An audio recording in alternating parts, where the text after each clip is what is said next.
Okay,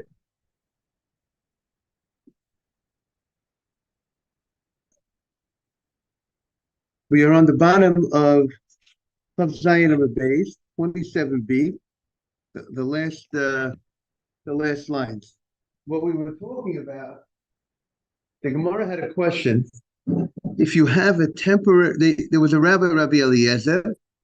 Rabbi Eliezer was asked the following question: can you go ahead and add to a temporary tent, to a sukkah? The case was a sukkah. Someone had a sukkah, and they want to throw a sheet on top of the sukkah on Shabbat.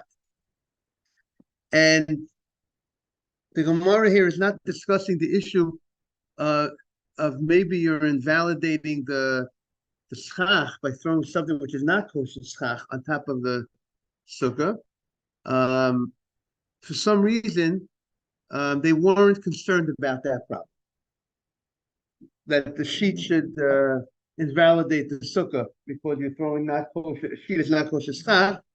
The Gemara wasn't concerned for that issue.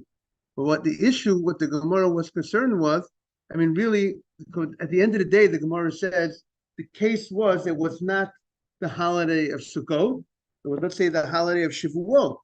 And the holiday of Shavuot, and people like to sit in a hut. It's a nice little, nice place outdoors. A little bit has some protection, but people like to sit in a hut. And the question was on Shabbat, say on Shabbat, let's say, can I go ahead? Or the Gemara even says it wasn't even Shavuot. The Gemara even moves away from that. Says that it was just a regular Shabbat.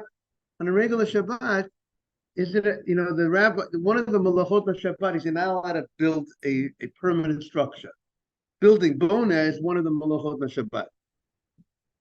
Now, I can't build on Shabbat. Can I go ahead? And the rabbis say I can't. Not only I can't make.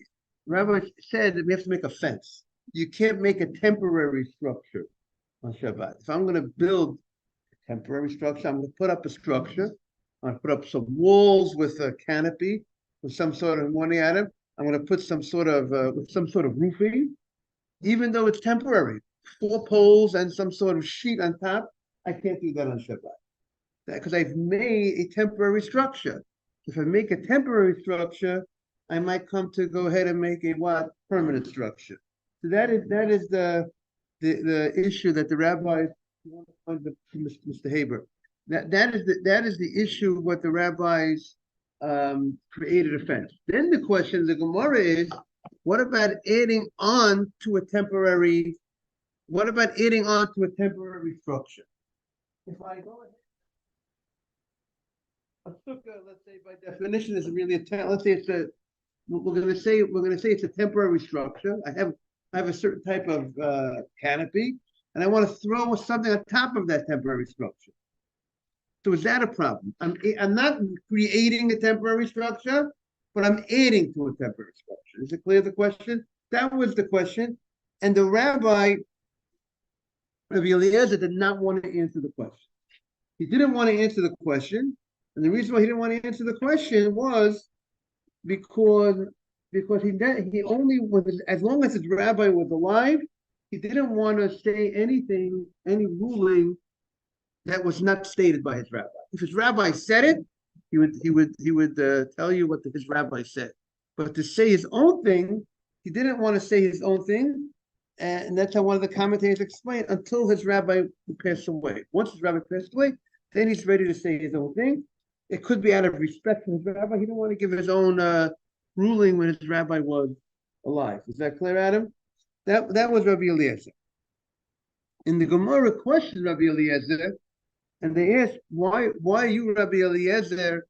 And when he was asked the question, could I throw the sheet on top of a temporary structure? He didn't want to answer the question. The Gemara asked, why didn't he want to answer the question? He went on record regarding a similar case. The Gemara compared another case on record, shutter. Let's say you have this board, you would fill a window. You have a window and you would, certain times of the day you want to close the window, certain times of the day you want to open the window. But it's what was the type of thing they had? It wasn't like the windows like we have here. It was like a board. They would take a board, they would tie a board to the window area and then fill in the window with this board.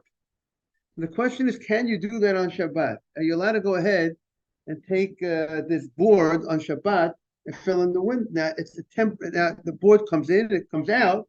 It's a more of a temporary type of structure. I mean, I'm not creating structure. The structure's there. I'm filling and putting something into the structure. If I would put it in permanently, that should be a problem. Then it's not temporary. That'd be like building something. But I'm not putting it permanently. I'm going ahead and just putting it.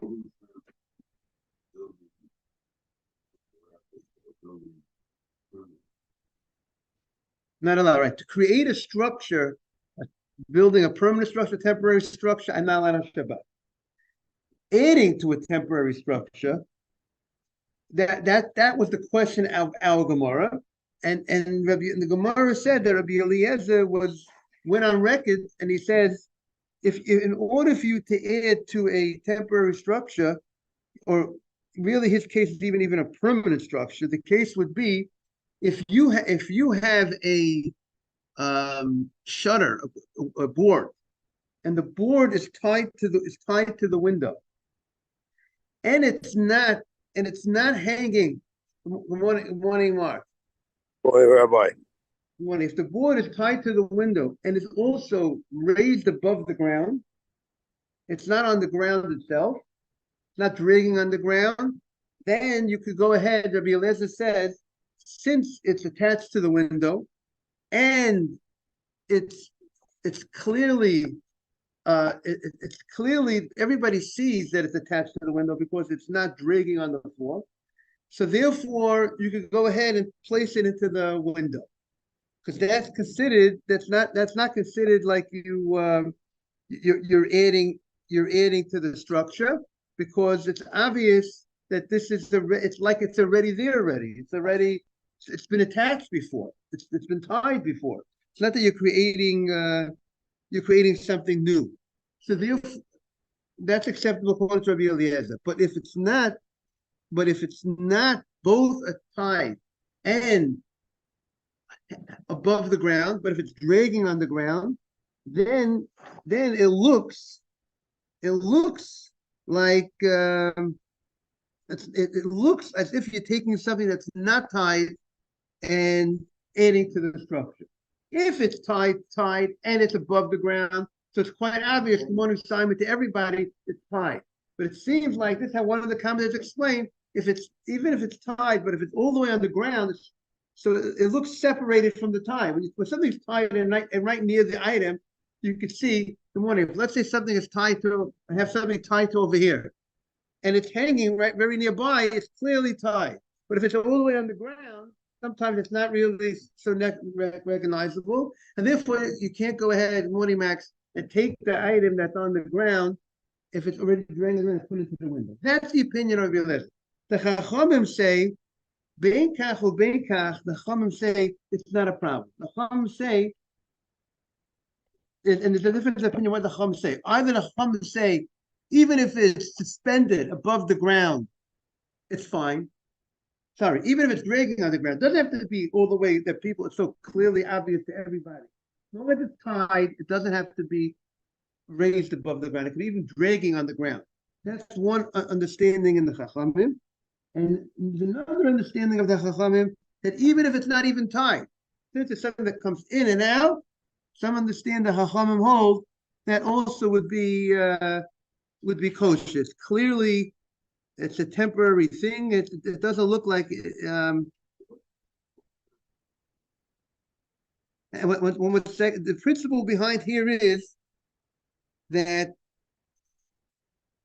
if you're adding to a tent, the principle, the way the halacha will say, just for the halacha said, if you have a pekaka chalon, let's say and the halacha says even if it's not attached, the Shulchan Aruch says, if you have, let's say, a board and you want to put it into the window, and as long as you intend from before Shabbat to close this, you want to use it before Shabbat to close this window. this is considered the board is considered a utensil, and okay, so the principle here is that we're not gonna, if I can't create a temporary structure, the halacha says, but if it's already made and I'm just adding to something that's already made, that's not a problem. The gezerah, the rabbinic prohibition of making a temporary structure is when you're making a temporary structure from scratch. But if the temporary structure is already made and you go ahead and you just add to the temporary structure, it's not a problem. That's one idea. And the other idea is, see, we're saying even a permanent structure, right? But we don't hold like that. We don't hold like that. I mean, the Shulchan Aruch says, if you take a board or something else that you close the window, you could go ahead because this item is made to put in and to put out. Something that's made to put in and put out, it would seem that the Shulchan Aruch would allow. Okay, so if I have a door that's connected to my temporary structure, which means it's almost complete, not totally complete, or even a permanent structure, you're saying. Even a permanent structure, right. Did I finish the job on Shabbat? That sounds asur. Again, you can't, what do you mean finishing the job on Shabbat? Meaning, Finish connecting it. Finish connecting it. Again, we're talking about something that you put in and you put out. It's not something you're going to leave there. We're not talking about something you're going to leave there forever. Then that means if you're going to go and connect the door on Shabbat, it means you made that building. You connected the door on Shabbat. So what is the shutter you take in and take out? I don't even understand it. Yeah, it is. What kind of thing you take in and take out? When I put a shutter on the window, I don't take it in and take it out. Right. But we call a shutter today. I mean, your shutter that you have is already built in. It's already there, right? Your shutter is built in. You lower it. You put it down. You put it up. We're talking about something that moved in and moved out. You have a hole. Make believe you have a hole in your wall, which you call a window. In the old days, what was a window, Morris? A window was a hole in a wall. That was a window. That wasn't it wasn't the glass. We have something called glass. They didn't use glass. That wasn't the common window back then. So they had an opening. It's an opening, exactly. And you have this thing to put into the opening and take out of the opening. So that's not resembling building. It's not resembling building. So therefore, it would seem to be. I mean, we'll have to look at more details on halacha, but that would be the case that the Chachamim would allow you to put in and to put it out. We're not, like we said yesterday, a screen is something you leave there. You don't take in and take out. That would seem to be more of a problem. But that one I would think we have to look more into that. Right, but something that you put in, you take in and you put out. So that's what we're saying. The Chacham say it's not a problem. That's the look. If you look over here, I'll take out the Yalkut Yosef. I'm going to take out here. The Yalkut Yosef is Hilchos Shabbat, in chapter 313, 313a. He says like this.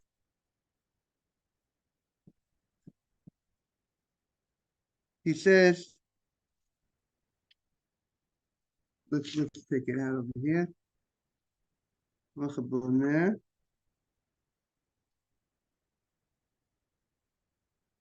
315, 1 second. 315. He says,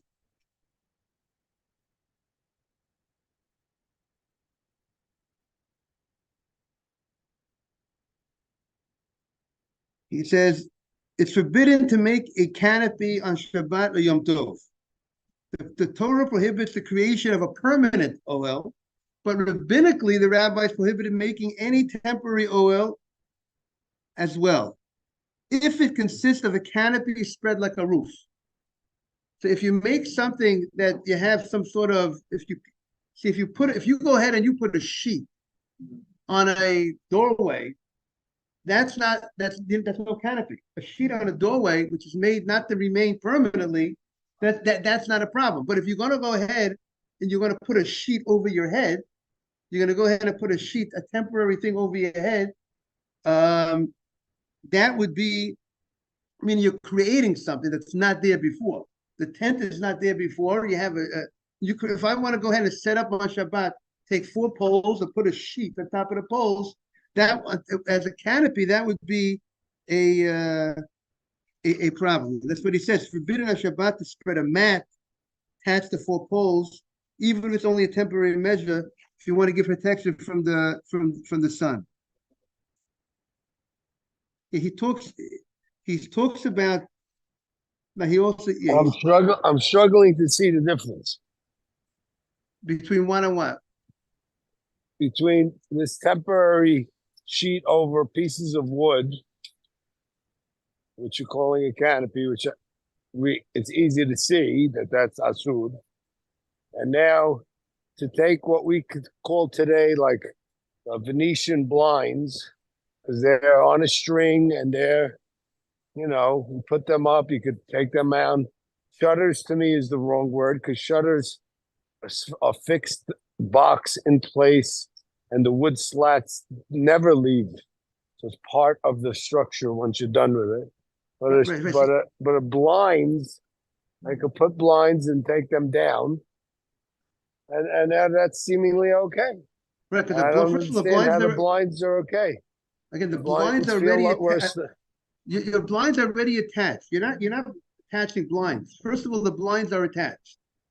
That's number one. So you're just raising your. It's just like a door. It's just like you open a door, you close the door, right? The blinds are attached. You're not attaching blinds. You're just picking the blinds up and you put the blinds down. So the blinds is not a problem. And it seems like the bigger issue in general is to make something more of a canopy upon yourself.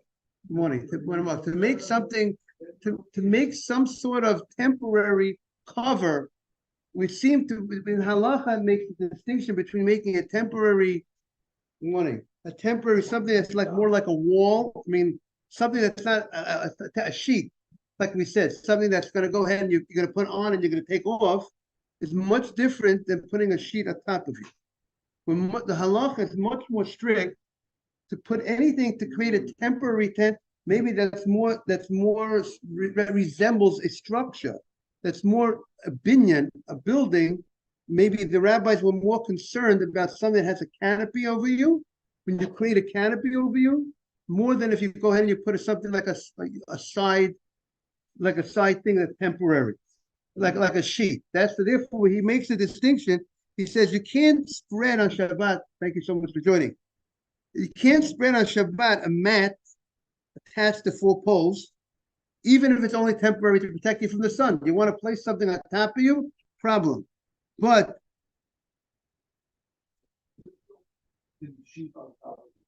right, it's all going to the sheet on top of the sukkah. Exactly. That was the issue. But the unique thing over there is the sukkah is already in place. You're adding to something. You're adding to already a pre-existing canopy.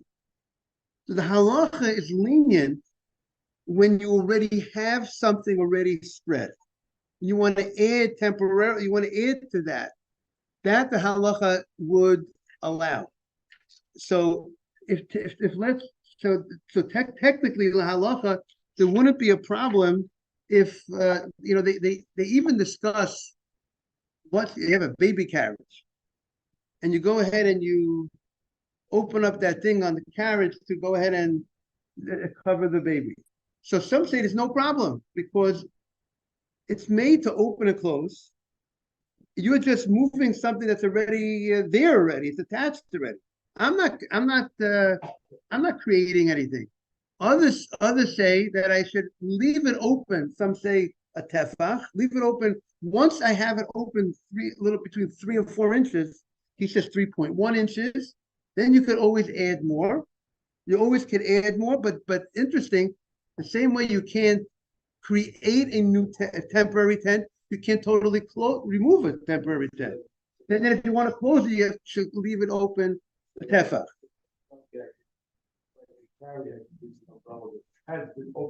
Okay, but the umbrella, number one, I'm constantly moving it to a different place. No, but yeah, but the tent, you're moving, you're creating the tent. You're creating what's that? Oh, you're saying if the umbrella was open before Shabbat. I see, but he doesn't. He talks about the umbrella. He says, I'll tell you what he says about. We have to see what the difference is. He talks about an umbrella. I'll tell you what he says about an umbrella. He says it is forbidden. He says you're not allowed to open an umbrella and carry it over what's on a Shabbat, even if the umbrella was left open. Now, first, he says because it is forbidden. But he says it is permitted to instruct a non-Jew to open an umbrella and carry it over one's head in an area surrounded by an Eruv. That's what he says. In the area surrounded by an Eruv, you could tell an area not surrounded by a kosher Eruv, all post. You could carry your umbrella. No. He has to carry it over. It's permitted to instruct and not joke. I don't know if we're going to get in trouble for saying this, but we have to see what. It's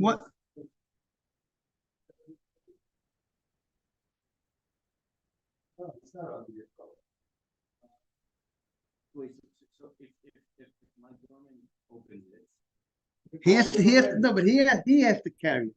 He has to carry it over you. He says that it's to instruct, however, to instruct a non-Jew to open the umbrella and carry it over one's head in an area surround and he should carry it over one's head.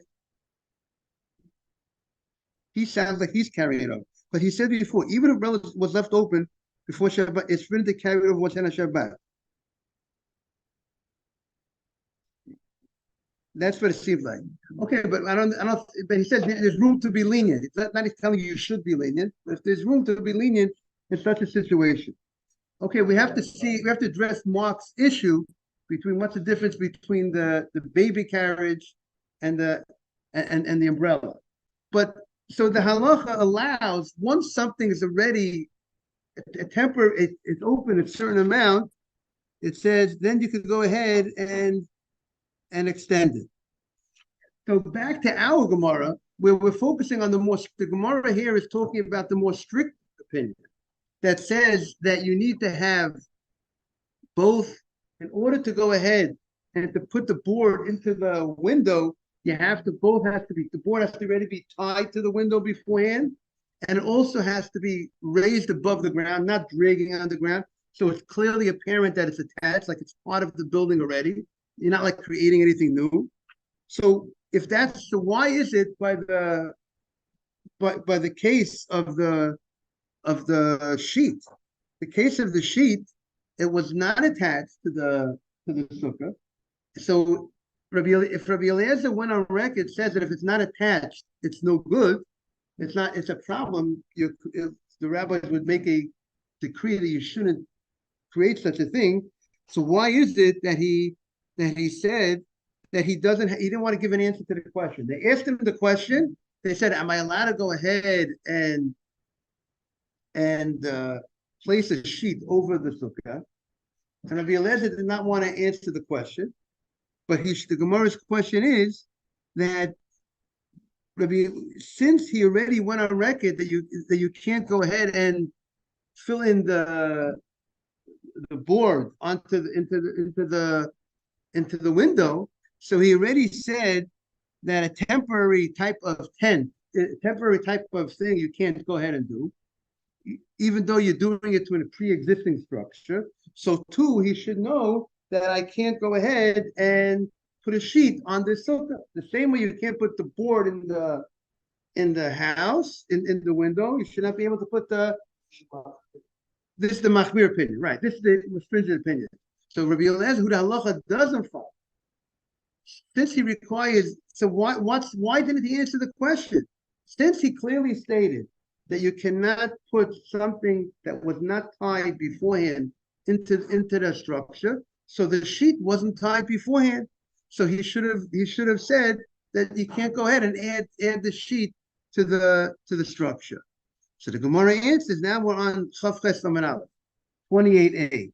So the Gemara says 28a1. By the way, is another Gemara. Hatam hu de mevata.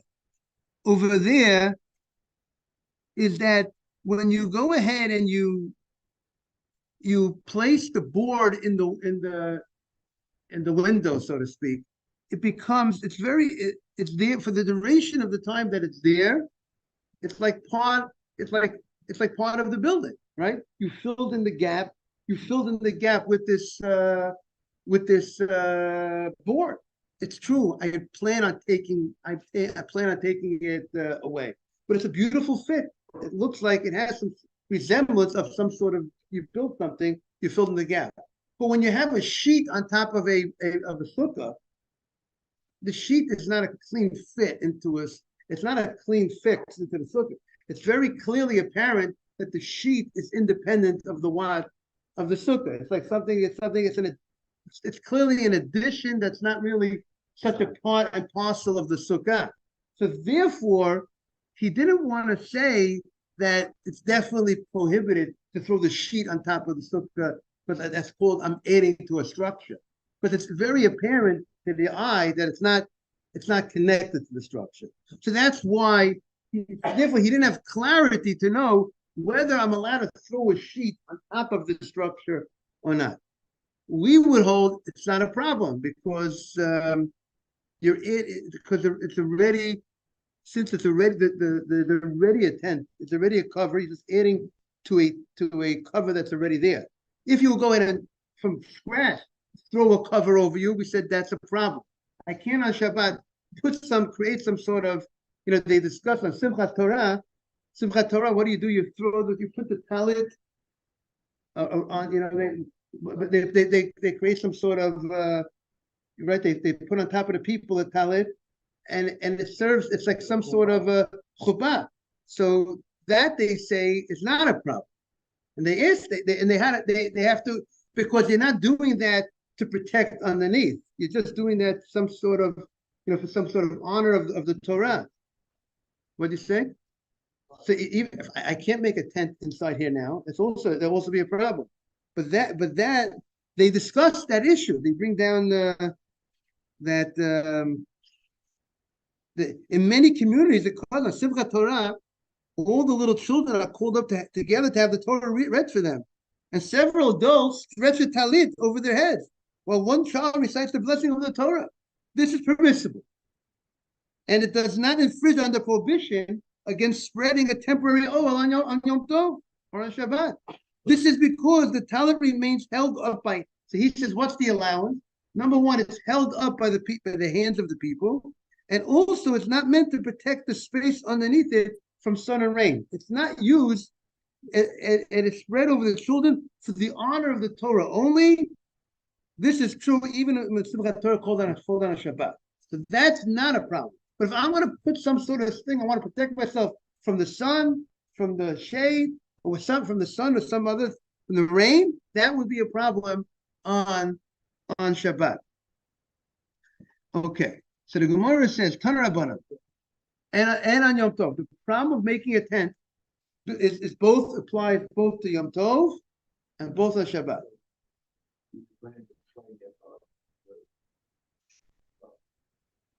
Right. So he didn't want to answer the question. Eliezer did not want to answer the question regarding a sheet on top of a sukkah. He didn't want to answer because he wasn't sure what status would be, because he has a more strict opinion in general. We don't know you could do what? Right, okay, we're not talking about a sukkah of Sukkot. We're talking about a sukkah, a hut, not during the holiday. You just want to, you have a house. Yeah. On a holiday, you can't, we won't do that. Correct. On Chol Hamoed, you can't, because the sukkah has to be asur, because we have problems. You're maybe invalidating the stuff. Even though there is a Tosfot that says, we mentioned there's a Tosfot that says that if the sheet is not giving you any real effect, it's not really helping you from creating the shade. You have enough shade without the sheet. There is a Tosfot that says that that sheet would not be a problem. And Tosfot points from our Gemara. But Rashi says the only question the Gemara is there a problem of a tent? I'm creating a tent over me on Shabbat. But but the Gemara didn't have an issue about Sukkah. So Tosfos' opinion is that it would seem that Tosfos would hold that throwing a sheet on top of a Sukkah, if you have proper shade from the Sukkah, would not be a problem. Obviously, we would not do that lahalach. Okay, now we're coming to a very interesting Gemara. Okay, Tana Rabbanan, Ma'aser Rabbi Eliezer, 2 lines from the top, 28a. Sheshavat beGalil Elyon. He was in the Upper Galilee. V'sholu shloshim halachot. They asked him 30 halachot b'ilchos Sukkah.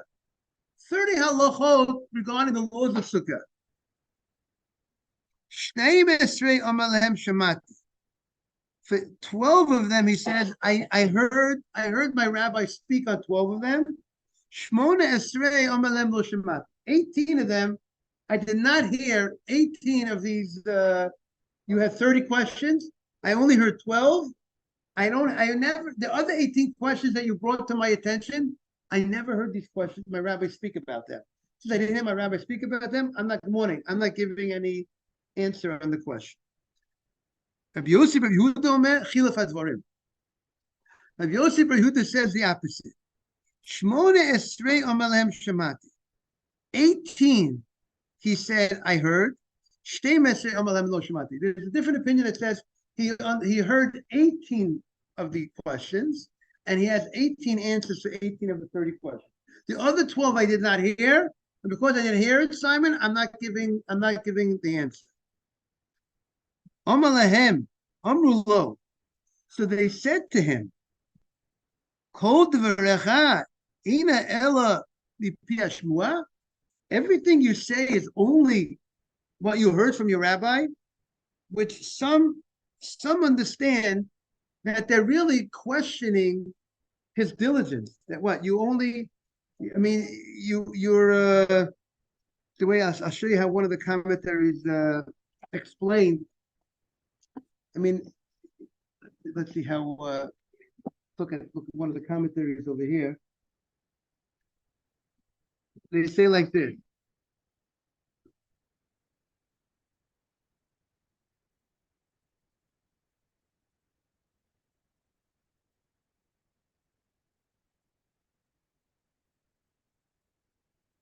One commentary says, we'll go with this explanation. You don't say anything, you don't give any, you don't paskin yourself, meaning what's going on? Why aren't you giving me your answer? You're a big rabbi.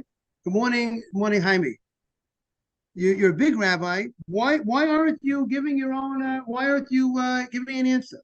So to that he tells them, this is one of the things the way I conduct myself. This is one of the ways I conduct myself. One of my ways is I don't say anything that is not here from my rabbi. Morning, Jaime. We're on 28a. And he tells them, and he says to them, Hiskekuni, Loma Dava Shalol Shamati Mavirabotai. You want me to say something? You want me to say something that I not hear from my rabbi? I am not going to do that. That's what he responds to them. And he tells them, because he says that there are many things in life, there are many things that I have taken upon myself. And this is one of the things I've taken upon myself, not to say anything that I not hear from my rabbi. And while my rabbi is alive. And he tells them, look, he says, listen, Miyamai lo kamadani adam beit hamedrash. Nobody ever came before me to the Beit Midrash. I'm always the first person in the Beit Midrash. That's one of the things I have in my life. Like Mr. Haber, right? Mr. Haber is number one, right? It comes to the Beit Midrash first, right? Beit Midrash. I never slept in the Beit Midrash. Even though you're allowed to sleep, a temporary sleep in a Beit Midrash, let's say, and if you're a rabbi and you spend the whole day in the Beit Midrash, you can sleep even longer than temporary. But the rabbi, I never slept in the Beit Midrash. Never a permanent sleep and not a temporary sleep. And obviously, I would say because, morning, Michael, the love of Torah is so much that I never fall asleep. That's my the enthusiasm you have for Torah. You can be tired, but he was so much driven by the Torah. He never went to sleep. Never fell asleep.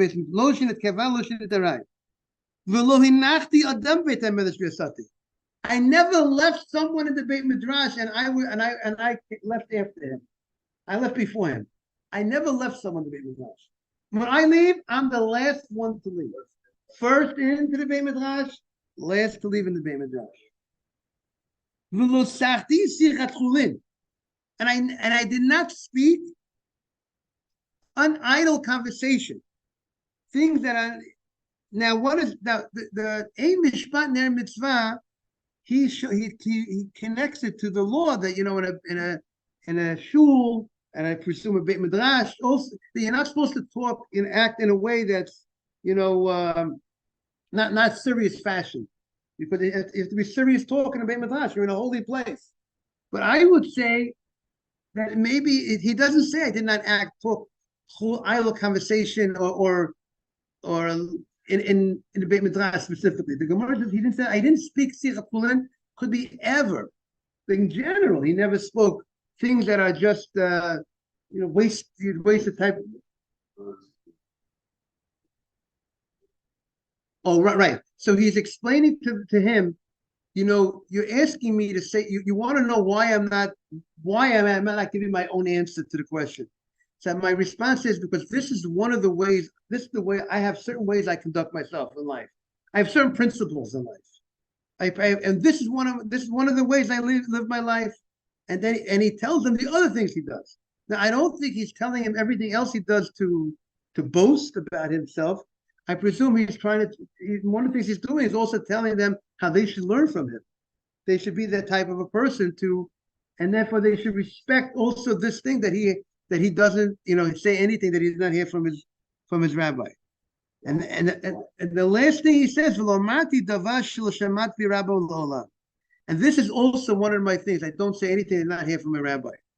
Okay, we'll continue tomorrow more about this fascinating Gemaras. Have a great day. We had a beautiful crowd today. It's really, compared yesterday and today, it's different. Yeah, my son had a baby boy. Okay, we should share smochot together. Amen. Have a great day, everybody. And Jaime's on. Mark was asking for you, Jaime. Love him. Let's do it, Ace. Hi, Mark. Gary, great to have you. You have an event this morning, no? I think so, yeah. What time they doing that?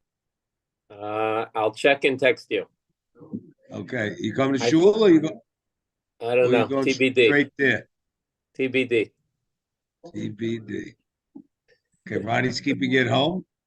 No, she's dreaming. Don't worry about her. All right. Let me know the time. I'd like to come. Oh, thank you. Okay. If I'm invited. Am I invited? TBD. Yes. Always. Always. Love you. Thanks.